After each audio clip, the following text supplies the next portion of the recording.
नमस्कार दोस्तों, एक बार फिर से स्वागत है आपका अपने YouTube चैनल स्टडी रूट में।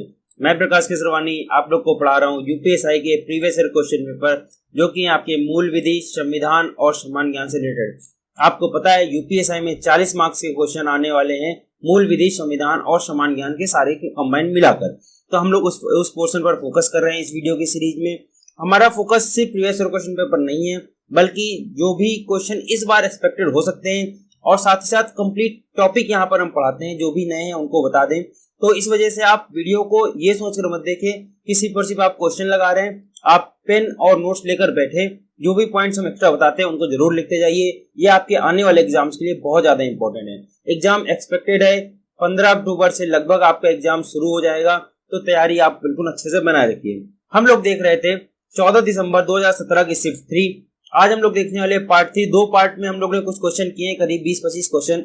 आज की क्लास में ये शिफ्ट पूरी हम समाप्त कर देंगे। जितने भी क्वेश्चन बचे हुए हैं 15-20 जो भी बचे हैं, सारे क्वेश्चन कराकर ये शिफ्ट समाप्त हो जाएगी। कल हम लोग देखेंगे 15 दिसंबर की शिफ्ट। ठीक है, तो चलिए शुरू करते हैं आज की हमारी क्लास।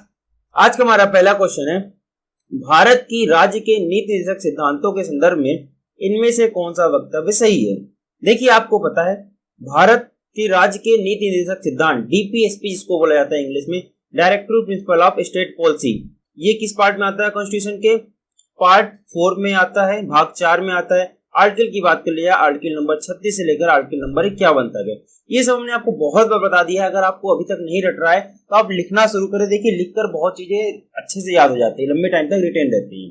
अच्छा, एक क्वेश्चन और यहाँ पर आपसे पूछना चाहेंगे, क्या आप बता सकते हैं डीपीएसपी कहाँ से लिए गए, किस देश से लिए गए, स्रोत क्या है इसका, सोर्स?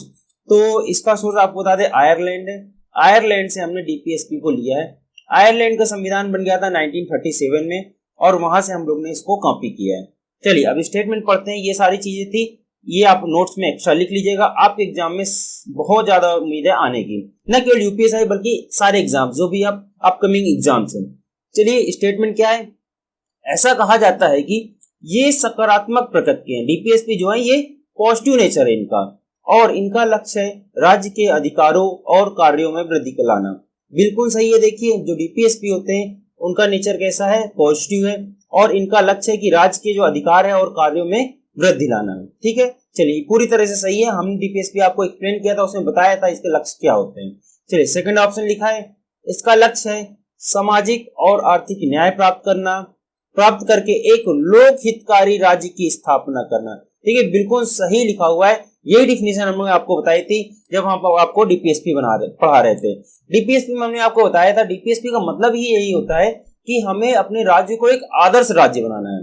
उसी की हम कल्पना करते हुए यहाँ पर डीपीएसपी में जो चीजें लिखी गई है। ठीक है, तो दोनों स्टेटमेंट सही थे, यानी कि ऑप्शन नंबर ए सही है, ए और बी दोनों। और ये सारी चीजें आप याद रखिएगा। चलिए अगला क्वेश्चन देखते हैं।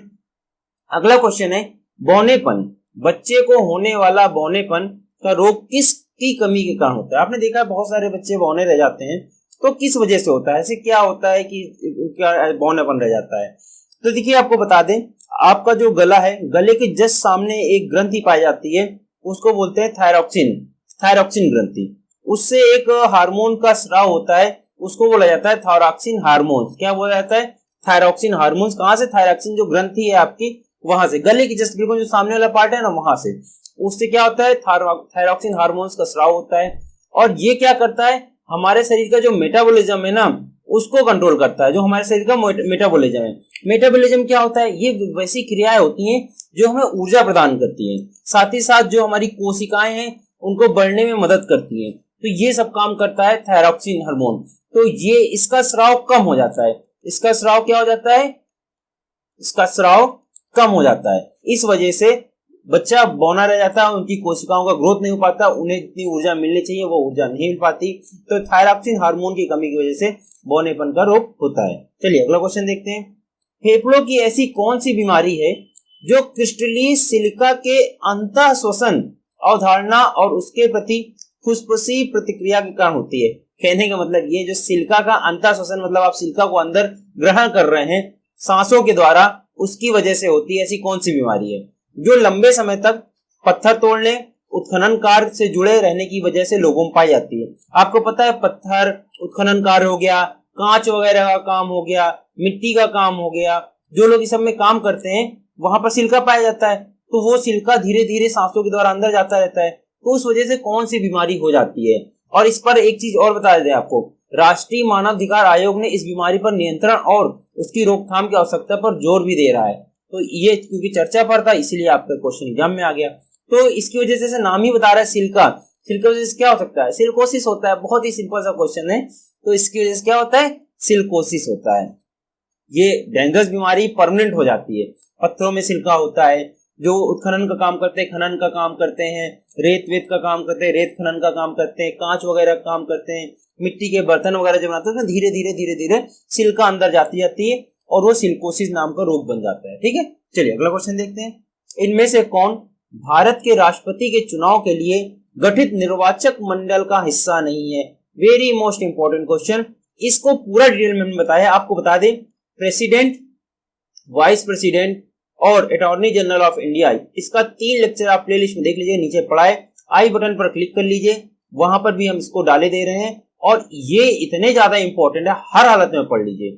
ये मान के चलिए ऐसा कोई एग्जाम नहीं जिनमें यहां से क्वेश्चन ना आए, आज तक ऐसा कोई एग्जाम नहीं हो जहां से प्रेसिडेंट वाइस प्रेसिडेंट के बारे में पूछा ना गया हो। ठीक है, हमने पूरा डिटेल में पढ़ाया और ऐसा पढ़ाया कि आपको परमानेंट याद हो जाए। ठीक है, तो उसको जरूर से जरूर देख लीजिएगा, मोस्ट इंपॉर्टेंट लेक्चर है आपके लिए। चलिए, इस क्वेश्चन में क्या बोला गया, निर्वाचक मंडल की बात कर रहा है। तो हमने जब आपको प्रेसिडेंट पढ़ा रहे थे, देखिए अलग से यहाँ पर फिर से थोड़ी चीजें बता देते हैं, फिर ऑप्शन में चलते हैं। तो बताया था हमने आपको पार्ट 5 जो क्या है, संघ।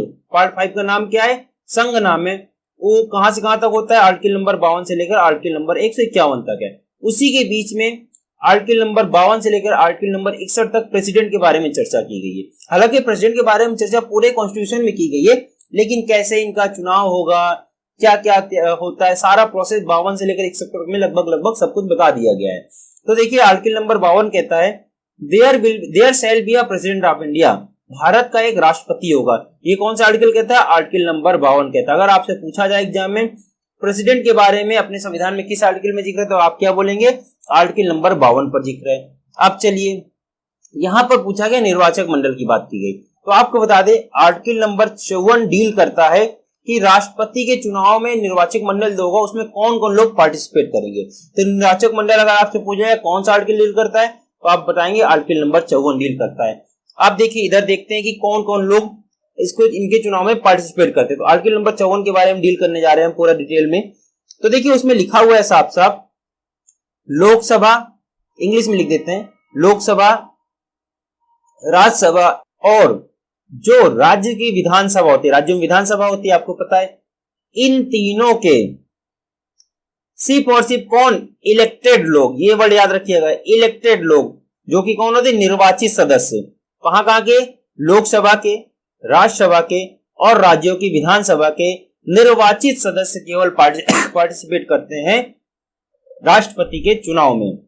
जो भी नॉमिनेटेड होते हैं वो पार्टिसिपेट नहीं करते। जैसा कि आपको पता है लोकसभा में 2 एंग्लो इंडियन नॉमिनेट किए जाते थे, राज्यसभा में तो प्रेसिडेंट द्वारा बहुत सारे लोग नॉमिनेट किए जाते हैं, 1/6 लोग नॉमिनेट किए जाते हैं प्रेसिडेंट के द्वारा।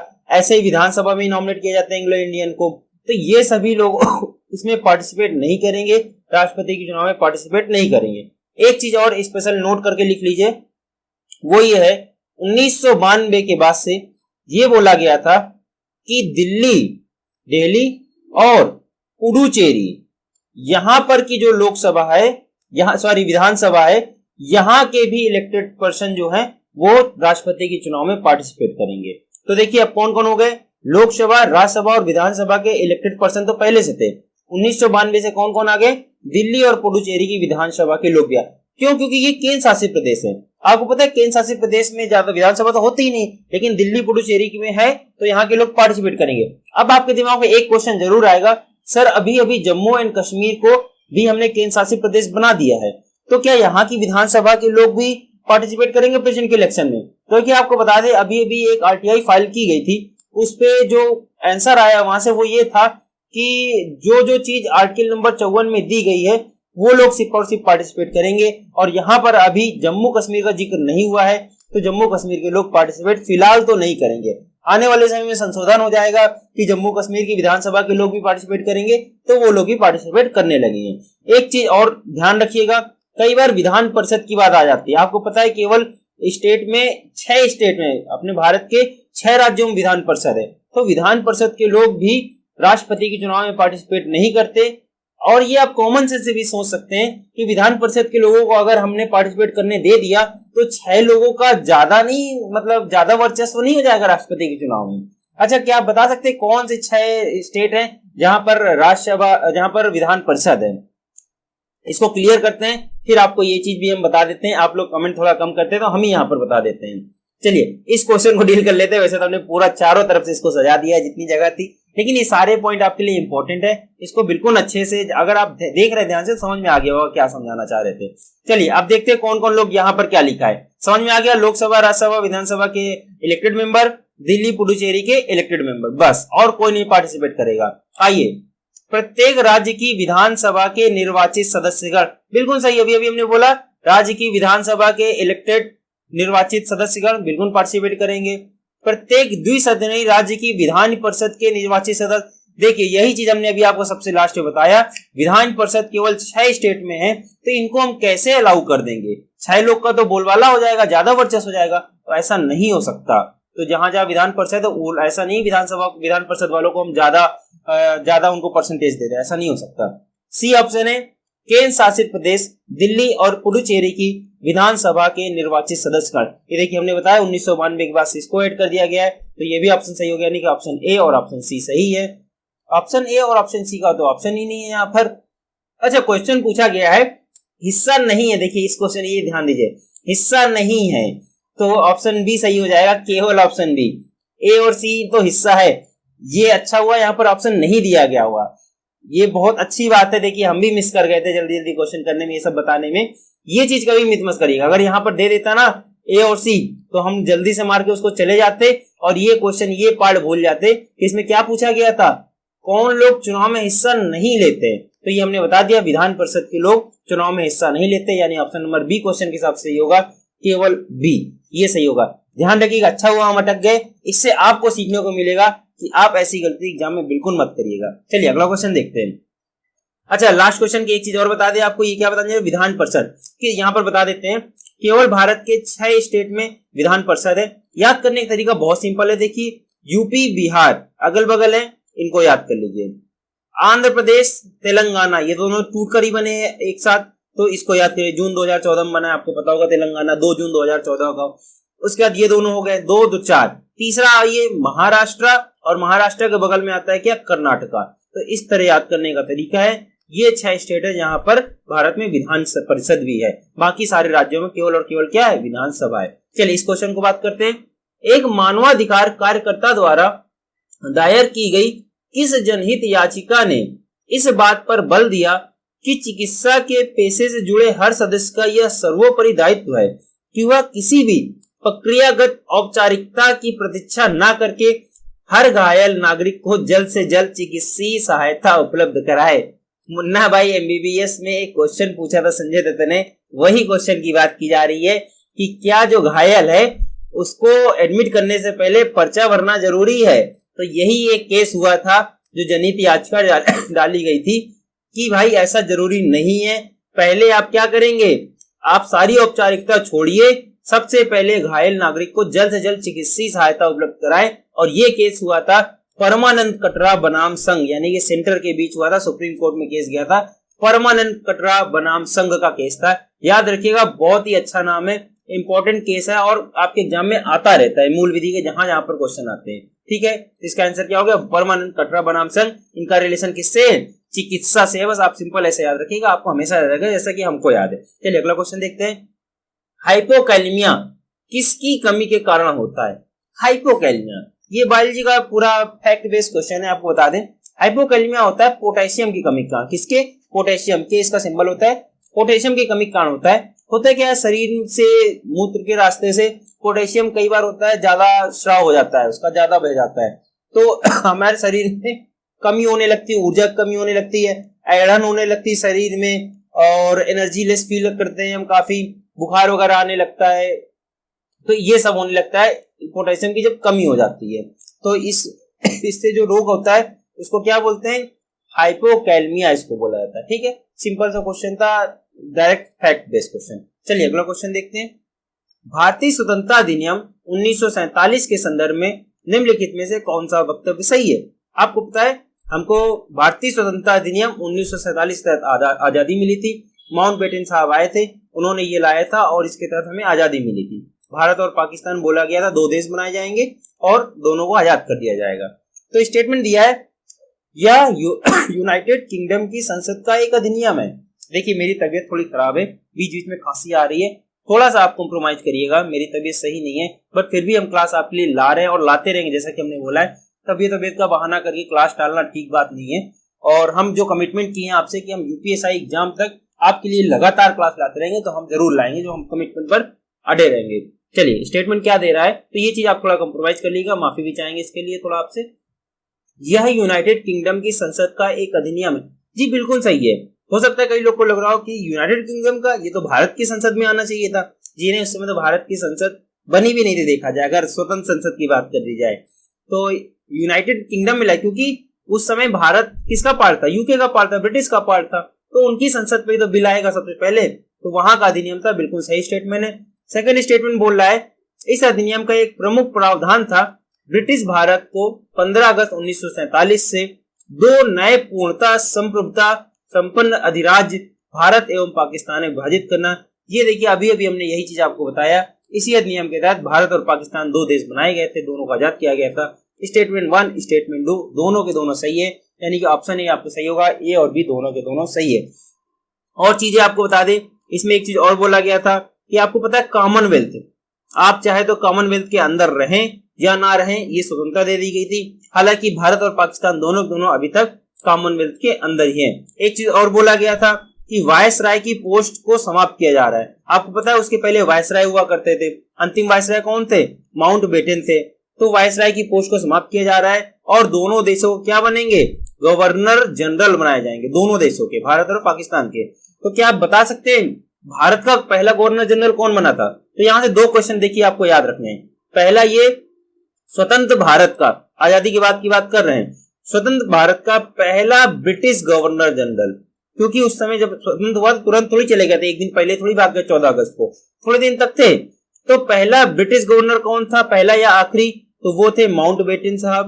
कौन? माउंटबेटन, नाम याद रखिएगा। यही वायसराय थे लास्ट और यही गवर्नर जनरल बन गए, क्योंकि उसके बाद से वायसराय की पोस्ट समाप्त कर दी गई। दूसरी बात, जब ये चले गए, ब्रिटिश वाले भी चले गए, तो पहले और आखिरी दोनों बात है इंडियन गवर्नर जनरल। पहले और आखिरी इंडियन गवर्नर जनरल कौन थे? वो थे सी राजगोपालाचारी। हमने इनका नाम कई बार आपको बताया, याद रखिएगा, वेरी मोस्ट इंपोर्टेंट क्वेश्चन है। सी राजगोपालाचारी स्वतंत्र भारत के पहले गवर्नर जनरल और साथ ही साथ आखिरी, क्योंकि इन्होंने कब इस्तीफा दे दिया था? 24 जनवरी 1950, यानी कि हमारे गणतंत्र दिवस लागू होने के जस्ट 2 दिन पहले, 26 जनवरी 1950 को हमारा गणतंत्र लागू कर दिया था, उसके 2 दिन पहले इन्होंने इस्तीफा दे दिया और हम लोगों ने गवर्नर जनरल की पोस्ट का समापन कर दिया। अब रूल किसका हो गया? संविधान रूल चलने लगा। हमारा देश गणतंत्र राज्य हो गया, संविधान सर्वोच्च हो गया हमारे देश में। ठीक है, तो ये सारे पॉइंट भी आप याद रखिएगा इस क्वेश्चन के साथ साथ। चलिए अगला क्वेश्चन देखते हैं। राज्यसभा के मनोनीत सदस्यों के संदर्भ में निम्नलिखित में से कौन सा वक्तव्य सही है? राज्यसभा के मनोनीत सदस्य, देखिए बात करते हैं उन्हें कौन कौन क्या, राज्यसभा के जो मनोनीत सदस्य हैं वो क्या करते हैं, पावर क्या क्या होती है। ये भारत के राष्ट्रपति के चुनाव में उन्हें मत देने का अधिकार नहीं है। इस स्टेटमेंट में पढ़िएगा, अधिकार नहीं है। बिल्कुल सही, भी अभी हमने आपको थोड़ी देर पहले बताया, जब राष्ट्रपति पढ़ा रहे थे तो क्या बोला था? सिर्फ और सिर्फ इलेक्टेड पर्सन, जो निर्वाचित सदस्य, सिर्फ और सिर्फ वो लोग वोट देंगे राष्ट्रपति के चुनाव में, ना कि मनोनीत वाले चुनाव में पार्टिसिपेट नहीं करते राष्ट्रपति के। सेकंड, तो ये सही हो गया। भारत के उपराष्ट्रपति के चुनाव में उन्हें मत देने का अधिकार है। जी ये भी बिल्कुल सही है। उपराष्ट्रपति का चुनाव होगा तो जो मनोनीत सदस्य उनको भी चुनाव वोट देने का अधिकार होता है। ठीक है, तो ये दोनों बात याद रखिएगा ध्यान से। राष्ट्रपति के चुनाव में अधिकार नहीं होता है, उपराष्ट्रपति के चुनाव में अधिकार होता है। तो ऑप्शन ए और बी दोनों सही है, ए और बी दोनों के दोनों सही हो जाएंगे।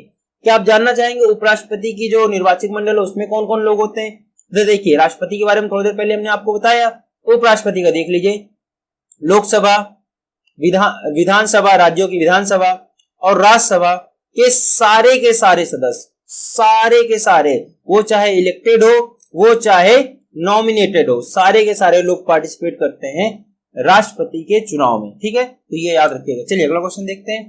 सूचना का अधिकार आरटीआई अधिनियम के तहत किसी लोक सूचना अधिकारी से सूचना न मिलने पर कितने दिनों के भीतर एक सूचना प्रार्थी प्रथम अपीलीय प्राधिकरण के पास अपनी अपील दर्ज करा सकता है? तो देखिए, आपको हमने कई बार बताया है आरटीआई, राइट टू इंफॉर्मेशन, कब जोड़ा गया हमारे देश में, कब आया? ये आया 2005 में, और इसको जोड़ा गया कहां पर? आर्टिकल नंबर 19A के तहत, जो कि है हमारा फंडामेंटल राइट। अगर आपने आरटीआई फाइल की है और आपको सूचना नहीं मिली है तो आप क्या करेंगे? आप करेंगे प्रथम अपीली प्राधिकरण के पास अपनी अपील दर्ज करेंगे, प्रथम अपील करेंगे। और वो कितने दिनों के भीतर करते हैं? वो 30 दिनों के भीतर की जाती है। यही पूछा जा रहा है। मान लीजिए आपको सूचना नहीं मिली है तो पहली अपील आप कब करेंगे? अपनी फाइल करने के 30 दिनों के भीतर। अच्छा, यहीं पर अगर दूसरा क्वेश्चन पूछ लिया जाता, द्वितीय अपील, मान लीजिए आपने किया प्रथम अपील, फिर भी नहीं आया आंसर, तो द्वितीय अपील आप करेंगे। वो कितने दिनों के भीतर करेंगे? वो की जाती है 45 दिनों के भीतर। ठीक है, वो कितने दिनों? 45 से 90 दिनों के भीतर। 45 दिन 30 दिनों के भीतर ये, और 45 से 90 दिनों के बीच की जाती द्वितीय अपील। और उसके बाद भी नहीं मिलता तो फिर सजा का प्रावधान भी है। जिसने भी सूचना छुपाई है वो उसको प्रॉपर पर डे शायद 25 रुपए, हाँ 25 रुपए पेनाल्टी पड़ती है पर डे के हिसाब से उस अधिकारी पर। ठीक है, तो ये चीज पूरा प्रावधान होता है। और ये सारे पॉइंट आप याद रखिएगा, इंपॉर्टेंट सारे पॉइंट है। चलिए अगला क्वेश्चन देखते हैं।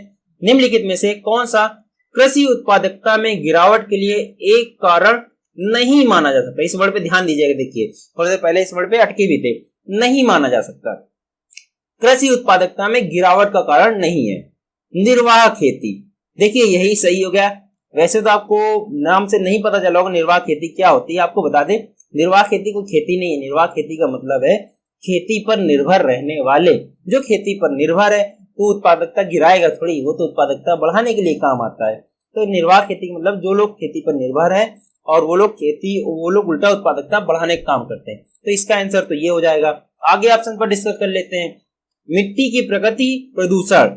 देखिए, मिट्टी की प्रकृति और प्रदूषण दोनों के दोनों से उत्पादकता गिरती है। अगर दोनों खराब होते हैं तो प्रदूषण बढ़ेगा तो गिरेगा, मिट्टी की प्रकृति खराब होगी तो उत्पादकता गिरेगी। ये डायरेक्ट रीजन है, इसको बोला जाता है प्रत्यक्ष कारण। डायरेक्ट रीजन या प्रत्यक्ष कारक बोला जाता है उत्पादकता में गिरावट का। और जनसंख्या में दबाव, यहाँ पर ऑप्शन 1 है। जनसंख्या में दबाव की वजह से भी खेती में गिरावट आती है और इसको इनडायरेक्ट रीजन बोला जाता है, अप्रत्यक्ष कारण बोला जाता है, अप्रत्यक्ष कारक है। कैसे आपको बताते हैं। देखिए, जनसंख्या जब बढ़ती है तो क्या होता है? बंटवारा होता है, जमीन के टुकड़े होने लगते हैं, अलग अलग छोटे छोटे टुकड़े होने लगते हैं। और जब जमीन के छोटे छोटे टुकड़े होने लगते हैं ना, तो खेती कम होती है। ऐसे मान लीजिए इतनी पूरी खेती होती तो पूरे में खेती हो रही थी, लेकिन जब टुकड़े होने लगते हैं तो आप जान सकते हैं बार बार ये जमीन एक्स्ट्रा वेस्ट जाएगी। जो कार्य होता है, मशीनी कार्य होता है, उस सब में ज्यादा पैसा लगता है, ज्यादा ईंधन लगता है और ज्यादा पानी लगता है। इस तरह में ये उत्पादकता में गिरावट आ जाती है। जनसंख्या में वृद्धि की वजह से इनडायरेक्ट एक तरीका है कि इससे भी कृषि में उत्पादकता में गिरावट लाता है। तो निर्वाह खेती इसका सही आंसर था और ये सारी चीजें भी आप ध्यान रखिएगा। चलिए अगला क्वेश्चन देखते हैं। भारतीय संविधान के अनुच्छेद 148 के अंतर्गत स्थापित हुआ कौन सा प्राधिकरण है जो भारत सरकार के सभी प्राप्तियों और व्यय की लेखा परीक्षा करता है? 148 बस पूछा गया। आर्टिकल 148 किस बात का डिस्कशन करता है? बहुत बार बताया हमने 148, बार बार इस तरह एक लाइव में बताया हमने। आर्टिकल नंबर 184 डिस्कस करता है कैग के बारे में। CAG, controller auditor general, Hindi में इसको बोला जाता है भारत के नियंत्रक एवं महालेखा परीक्षा, सीएजी, या इसको कैग भी बोलते हैं, कैग, सीएजी। याद रखिएगा, बहुत ज्यादा इंपॉर्टेंट आर्टिकल है। सीधा सीधा यहाँ पर पूछ लिया गया है और ऐसे ही सीधा सीधा ही आपके एग्जाम में आता है। क्या आप बता सकते हैं अटॉर्नी जनरल ऑफ इंडिया का कहां पर जिक्र है? अटॉर्नी, हमने आपको पूरा डिटेल में पढ़ाया है अटॉर्नी जनरल ऑफ इंडिया के बारे में। आर्टिकल नंबर 76 डील करता है अटॉर्नी जनरल ऑफ इंडिया का, तो ये भी याद रखिएगा। कैग के बारे में क्या आप एक बात बता सकते हैं आप? अच्छा हाँ, ये आपके लिए चलिए क्वेश्चन दे रहे हैं, नहीं देते जनरली हम क्वेश्चन, लेकिन दे रहे हैं तो आप सर्च जरूर करिएगा। इस समय भारत के कैग कौन है? इस समय भारत के सीएजी कौन है? भारत के नियंत्रक एवं महालेखा परीक्षक कौन है? इंपॉर्टेंट क्वेश्चन है, एग्जाम में आ सकता है, करंट अफेयर का क्वेश्चन है, मोस्ट इंपॉर्टेंट क्वेश्चन है, मिस मत करिएगा। कमेंट करिएगा, सर्च करके बताइएगा इस समय भारत के कैग कौन है। चलिए अगला क्वेश्चन देखते हैं। वर्णित में से नीति आयोग के पदेन अध्यक्ष कौन होते हैं? निम्नलिखित में से नीति आयोग के पदेन अध्यक्ष कौन होते हैं? आपको बता दें, नीति आयोग का गठन हुआ था 1 जनवरी 2015 को, अभी 1900 बोल रहे हैं, सॉरी, 1 जनवरी 2015 को। और ये कहां पर, किसकी वजह से आया था? योजना आयोग जो पहले होता था, प्लानिंग कमीशन जिसको इंग्लिश में बोला जाता है, उसको रिप्लेस किया गया था। उसको उसकी जगह क्या बना दिया गया था? नीति आयोग बना दिया गया था। और बोला गया था जो भी प्रधानमंत्री होगा वो ऑटोमेटिक इसका अध्यक्ष बन जाएगा, उसी को बोला जाता है पदेन सभापति, जिसको ऑटोमेटिक कुर्सी मिल जाए। जैसे आपको पता है उपराष्ट्रपति को ऑटोमेटिक राज्यसभा की कुर्सी मिल जाती है, इस वजह से क्या बोला जाता है? उसको पदेन सभापति बोला जाता है। वैसे ही नीति आयोग के पदेन अध्यक्ष कौन होंगे? प्रधानमंत्री होंगे। ठीक है, तो अच्छा क्वेश्चन था। चलिए, तो पहले पूछ लिया जाए, मान लीजिए नीति आयोग के पहले अध्यक्ष कौन थे? तो नरेंद्र मोदी साहब थे। 2015 से उन्हीं के पास कुर्सी है और आज तक है। तो नीति आयोग के इकलौते अभी तक अध्यक्ष कौन है? प्रधानमंत्री नरेंद्र मोदी जी हैं। चलिए अगला क्वेश्चन देखते हैं। भारतीय पुलिस सेवा में कितने स्टेट कैडर होते हैं? भारतीय पुलिस सेवा आर्टिकल नंबर 312 में जिक्र किया गया है। All India services, Akhil Bharatiya सेवाओं का जिक्र किया गया है और वहां पर बताया गया है हमारे देश में 3 ऑल इंडिया सर्विस होंगी। Number 1 IAS, Indian administration service, भारतीय प्रशासनिक सेवा। Number 2 IPS, Indian police service. Number 3 IFS, Indian forest services. 3 तरह की अखिल भारतीय सेवाएं हैं हमारे देश में, उसी में से है Indian police service.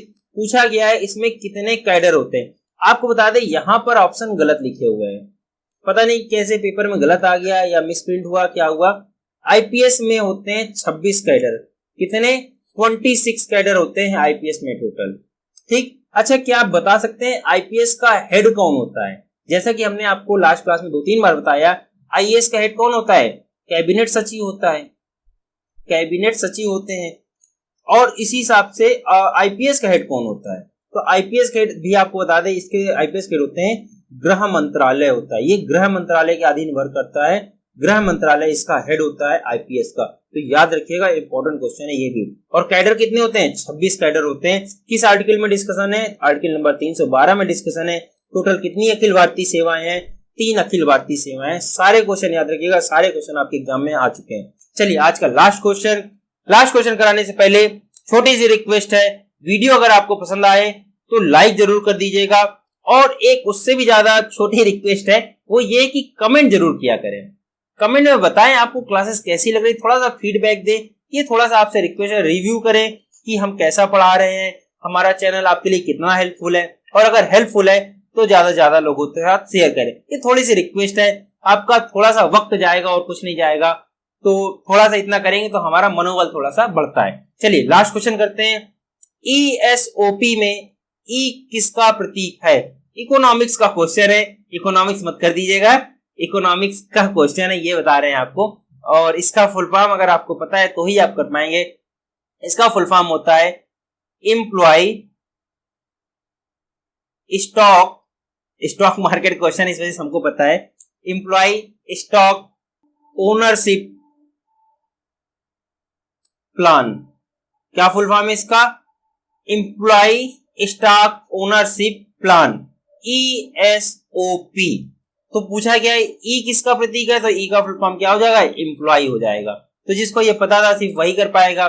Share market का फुल फॉर्म लिखा, मतलब शेयर मार्केट से रिलेटेड क्वेश्चन था, इस वजह से हमको पता था एम्प्लॉय स्टॉक ओनरशिप प्लान, जिसमें ई का फुल फॉर्म हो गया एम्प्लॉय। तो ये था हमारा आज का लास्ट क्वेश्चन। और यहाँ से हमारा 14 दिसंबर की शिफ्ट समाप्त होती है। कल हम लोग देखेंगे 15 दिसंबर 2017 की शिफ्ट। तो क्लास पसंद आई तो क्लास को लाइक कर दीजिएगा। Thank you very much. जय हिंद।